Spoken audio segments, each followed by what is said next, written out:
یہ عقیدے کی ہماری بات ہے. میں آپ سے کہہ چکا، اس سے زیادہ کچھ نہیں کہوں گا، بس اتنی ہی بات کہوں گا. ہماری یاری آپ کی عقیدے کی ہے، ایمان کی. اور جب دیکھو کہ کوئی شاہ قدم ڈگمگاتے ہیں تو نبی پاک نے خود فرما دیا، سرکار نے فرما دیا، اور کسی کی کیا مانیں گے ہم؟ لا تقولوا للمنافق سید. کسی ڈگمگاتے قدموں والے جس کا اپنا ایمان ڈول رہا ہے اس کو سید نہ کہنا. کیونکہ سید کبھی منافق نہیں ہوتا. سید ہوگا تو ٹھکے کا مومن ہوگا. بس دو سائیڈ کی بات نہیں کرے گا، ایک سائیڈ کی بات کرے گا، جہاں ہے اسی کی بات کرے گا.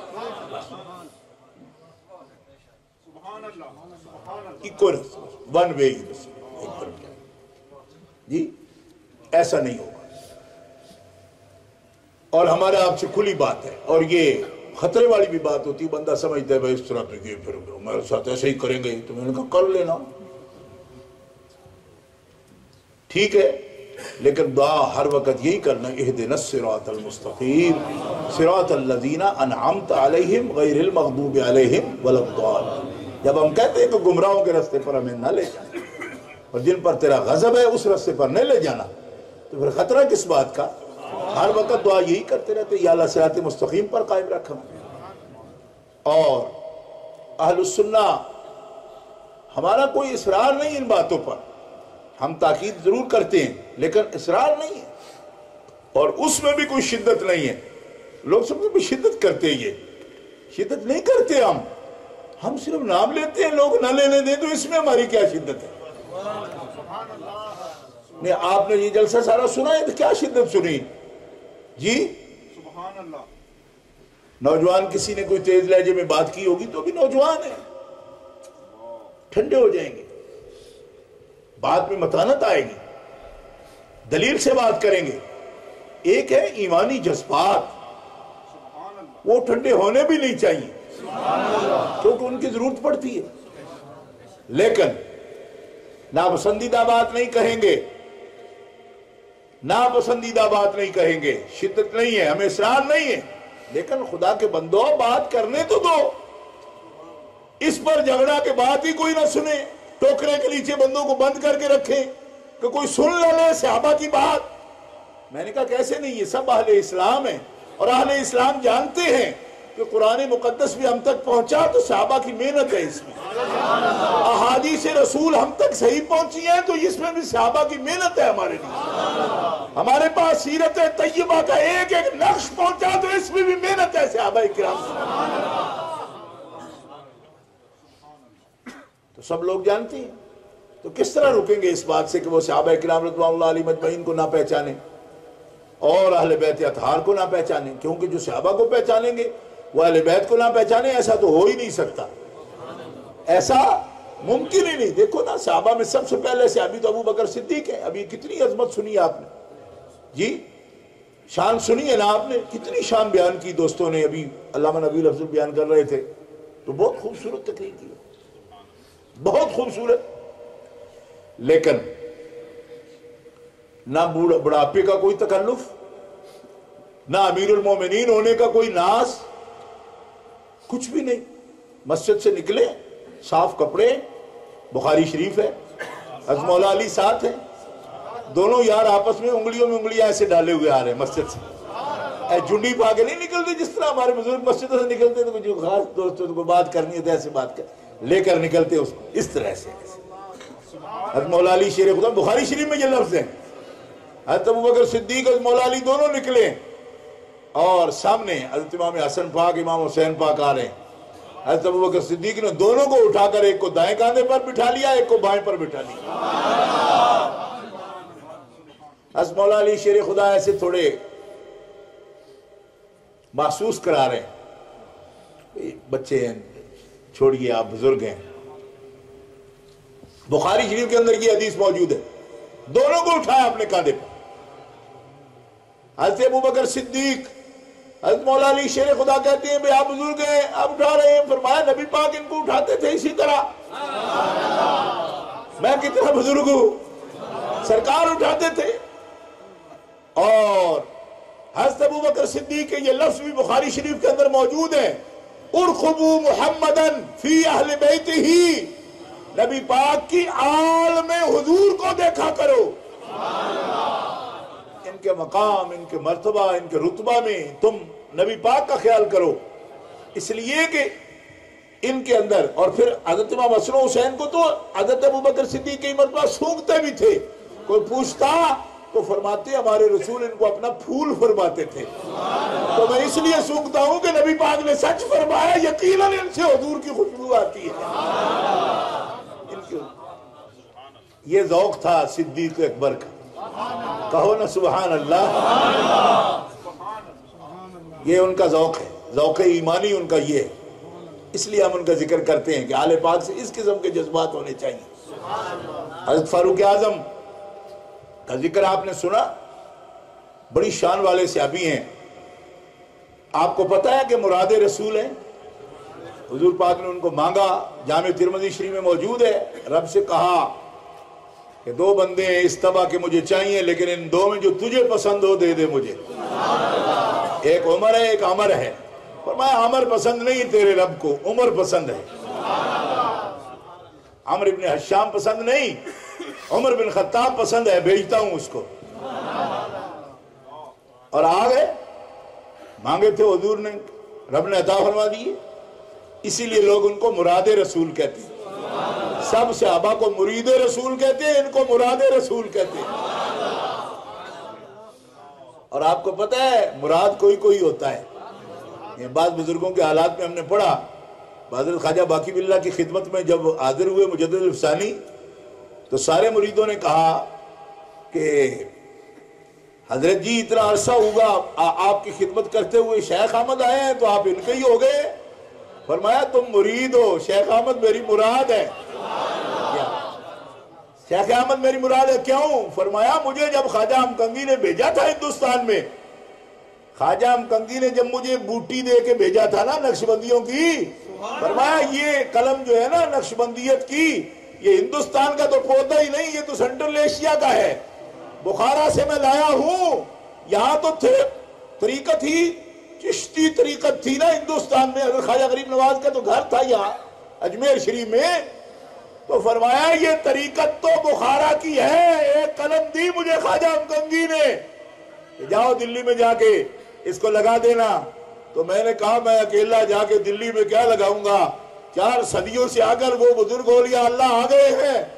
فرمایا سرہند سے ایک ہی شہباز آئے گا تیرے پاس، ہر طرف سے تیری نسبت کا فیضان کرے گا. یہ لفظ بولے باقاعدہ حضرت خواجہ باقی باللہ نے. فرمایا اس کے بارے میں حسد نہ کیا کرو، تم مرید ہو، شیخ احمد مراد ہے میری. سرہندی فاروقی رحمت اللہ علیہ کے بارے میں ان کے مرشد فرماتے ہیں کہ تم مرید ہو، یہ مراد ہے. تو مراد کا ایک مقام ہوتا ہے نا. یہ اس بات پر تو حضرت صدیق اکبر بھی فرمایا، رشک کرتے تھے حضرت عمر پر. فرمایا عمر تیرا کیا مقام ہے کہ تو مراد ہے رسول اللہ. رسول اللہ نے رب سے مانگا ہے تجھے. کہو نا ایلیف ایکس والو، زور سے کہو سبحان اللہ. اور جامع ترمذی بھی حدیث موجود ہے، اعز الاسلام. اور مانگا بھی اس طرح نہیں کہ مجھے ذاتی ضرورت ہے، نہیں، اسلام کی عزت کے لیے ضرورت ہے. یہ اور بھی کاز بہت بڑا ہو گیا. ایک تو یہ ہوتا ہے نا بھئی کوئی کام کروانا ہے، ایک بندے کی ضرورت ہے، آ کے دروازہ بنا دے، یہ بھی ایک کام ہے. اور حضور اس لیے بھی بلاتے تو بڑی بات تھی کہ ذاتی خدمت ہے.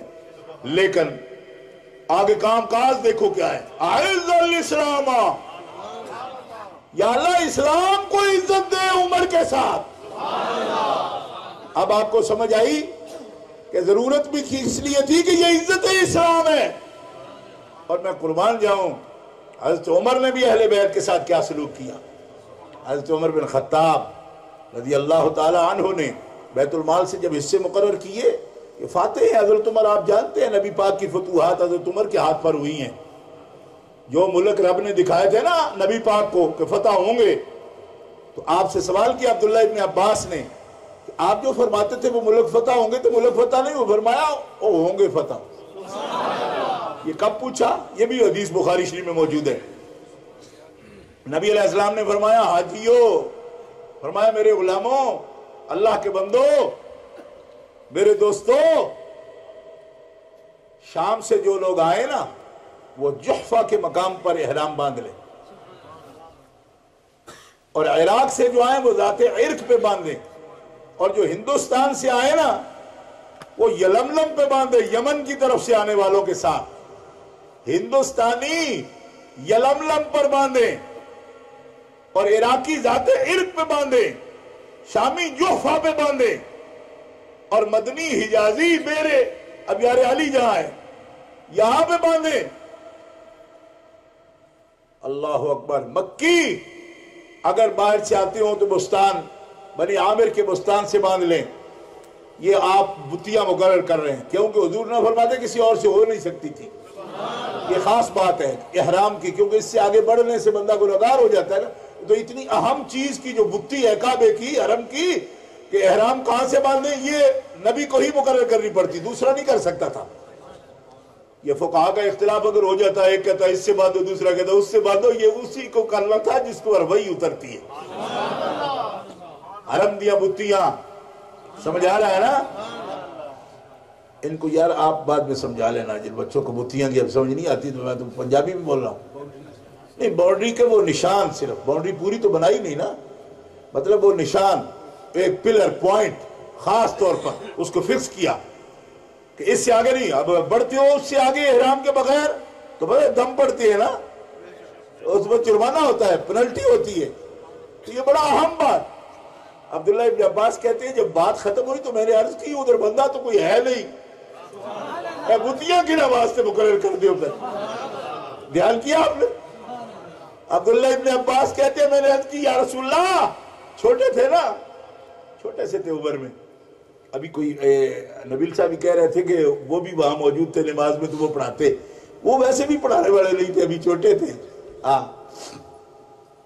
لیکن بات آپ کی غلط نہیں، نماز میں آتے تھے وہ، کیونکہ سن تمیز کو پہنچے ہوئے تھے، مگر اتنے بڑے نہیں تھے، آج جماعت والے پوزیشن میں ہوتے۔ حضرت عبداللہ ابن عباس نے پوچھا یا رسول اللہ، اور یہ بھی بڑے لطف کی بات ہے کہ حضرت ابوبکر صدیق کے نے کیوں نہیں پوچھا، کیونکہ ان کو ویسے اندازہ ہو جاتا تھا۔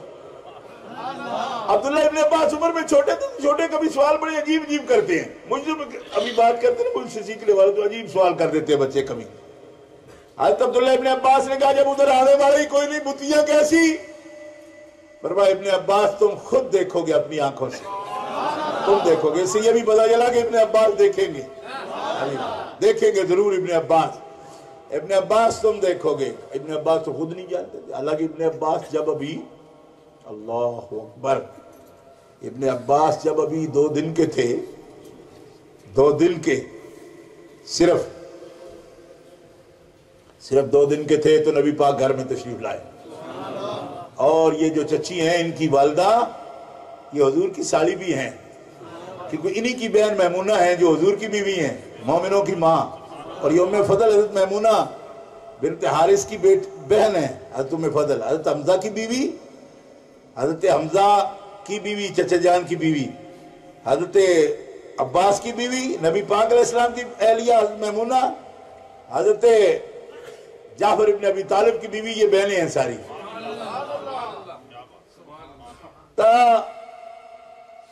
کہا چچی کیا پیدا ہوا؟ کہا بچہ۔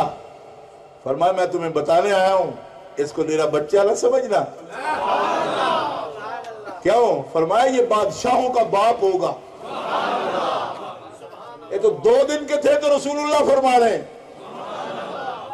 یہ وہی چچی ہے جنہوں نے کہا تھا کہ آپ کے جسم کا ٹکڑا میری گود میں آ گیا ہے، تو خطرناک خواب ہے؟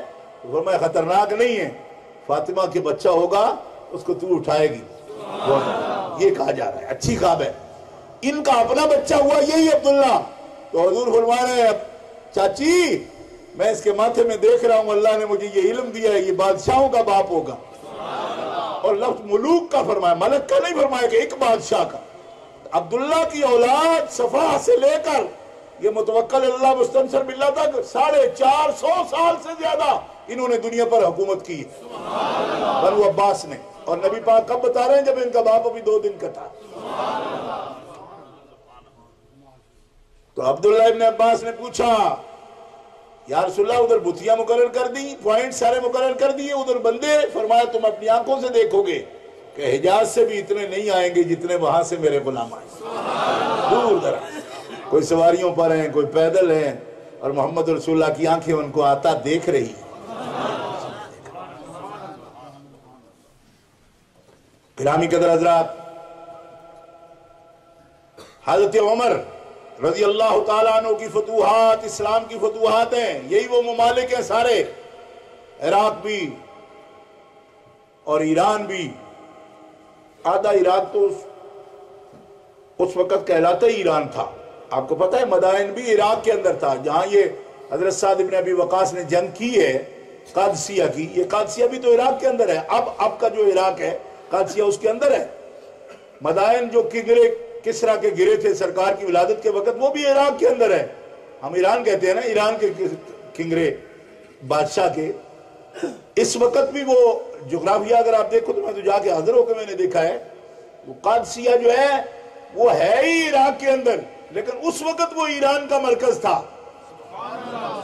دریائے دجلہ کے کنارے قادسیہ کا وہ میدان ہے جہاں حضرت سعد بن ابی وقاص نے رستم سے لڑائی کی تھی، ایرانی جرنیل سے، اور صحابی رسول نے صرف اپنی تلوار کی نوک سے، صرف تلوار کی نوک سے ہاتھی کو الٹ کر رکھ دیا۔ حضرت سعد بن ابی وقاص نے، رستم پتہ ہے 1000 آدمی کی تنخواہ لیتا تھا، سعد بن ابی وقاص نے اکیلے، اور اس حال میں کہ ان کی کمر پر پھوڑا تھا اس وقت، اس حال میں فرماتے مجھے درد ہوتی تھی، تکلیف، میں نے رسول اللہ کو پکارا مدد کے لیے، مجھے ایسا معلوم ہوا کہ اللہ کے حبیب نے اوپر ہاتھ پھیر دیا ہے، تکلیف جاتی اسی تصور کے ساتھ۔ اور اتنی مقبولیت والے لشکر تھے ان کے، دیکھو نا لوگ کہتے ہیں کہ صرف حضرت عمر کو اس لیے مان لیں کہ انہوں نے فتوحات کی ہیں، فتوحات تو سکندر نے بھی کیا ہے، فتوحات فلانے نے بھی کی ہیں۔ میں نے کہا وہ فتوحات اور ہیں، حضرت عمر کی فتوحات رسول اللہ کی ہیں، کیوں؟ اس لیے کہ ان کا جرنیل جب گزرا دجلہ سے، تو طبقات ابن سعد اٹھا کے دیکھو، دجلہ سے جب حضرت سعد نے ساری فوج اتاری رستم کے مقابلہ میں، تو فرمایا فوجیو کوئی چیز دریا میں رہ نہ گئی ہو۔ ایک سپاہی نے کہا جی پیالہ رہ گیا، تو حضرت سعد بن ابی وقاص نے کہا دجلہ تو کیا حضور کا امتی نہیں ہے؟ دجلہ کے پانی میں اس طرح لہریں پیدا ہو، یعنی اقرار کرتا تھا کہ ہم ہیں امتی۔ فرمایا امتی ہو تو یہ امتی ہے سرکار کے غلام، یہ لشکر رسول اللہ کا ہے، پیالہ واپس کرو ہمارا۔ کیوں کہ ہم جنگ کرتے ہیں رسول اللہ کے سہارے، IMF کے سہارے نہیں، پیالہ دو واپس ہمارا۔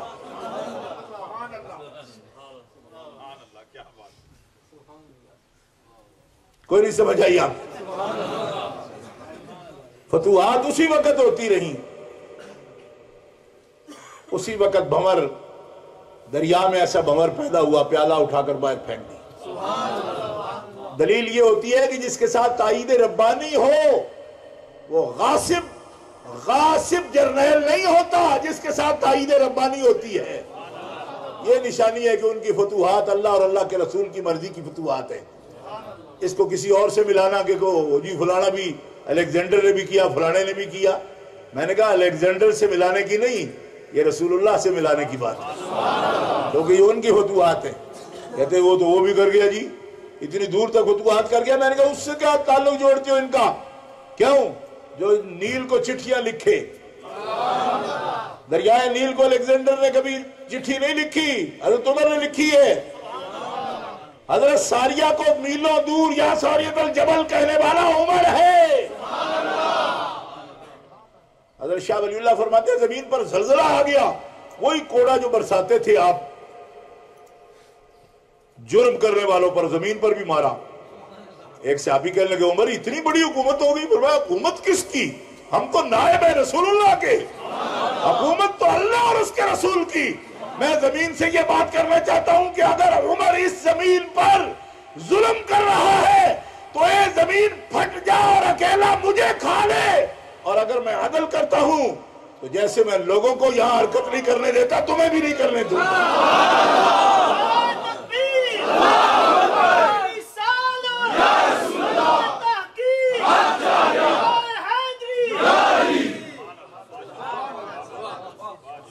یہ حضرت عمر رضی اللہ تعالیٰ عنہ، لیکن حضرت عمر کی فتوحات جب آئیں بیت المال سے ایران فتح کیا، ڈھیر لگ گئے مسلمانوں، مسجد نبوی کا سین مال منال ہیرے جواہرات سے بھر گئے۔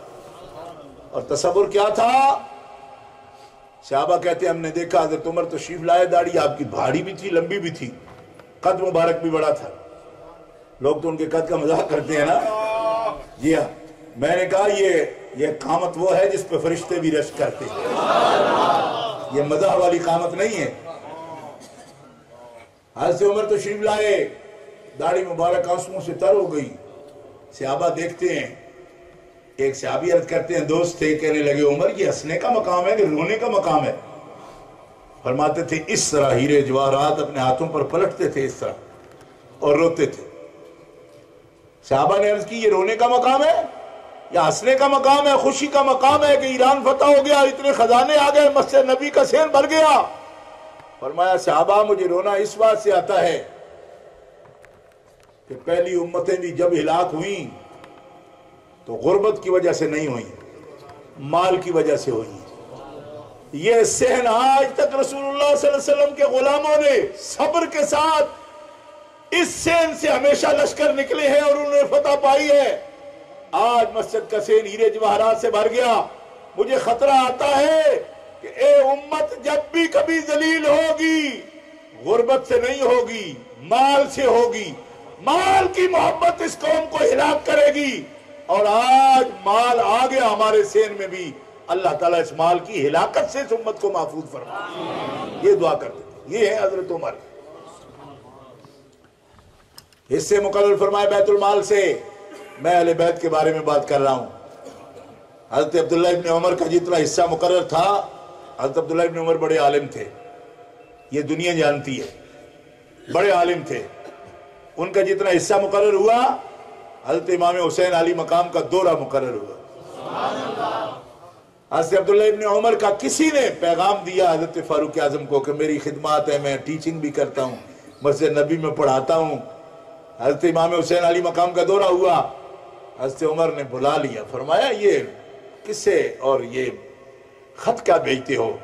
عمر کے عدل کے بارے میں کیا تمہیں بھی کلام ہے کہ میں نے تیری خدمات کے تیرے علم کو نہیں دیکھا؟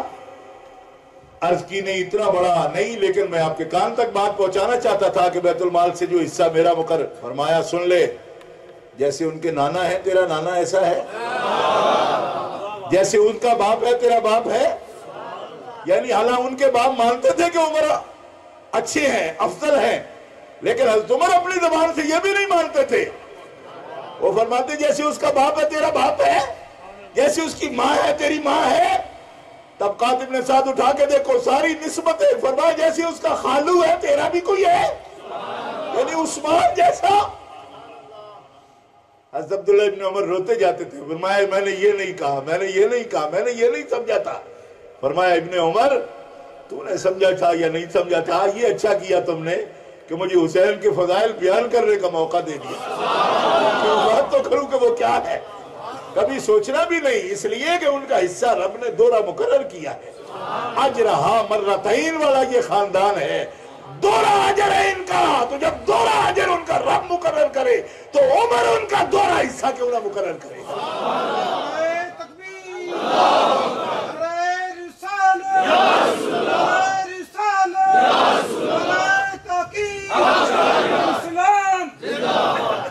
قائد انقلاب پیر سید محمد عرفان شاہ صاحب، قائد انقلاب پیر سید محمد عرفان شاہ صاحب۔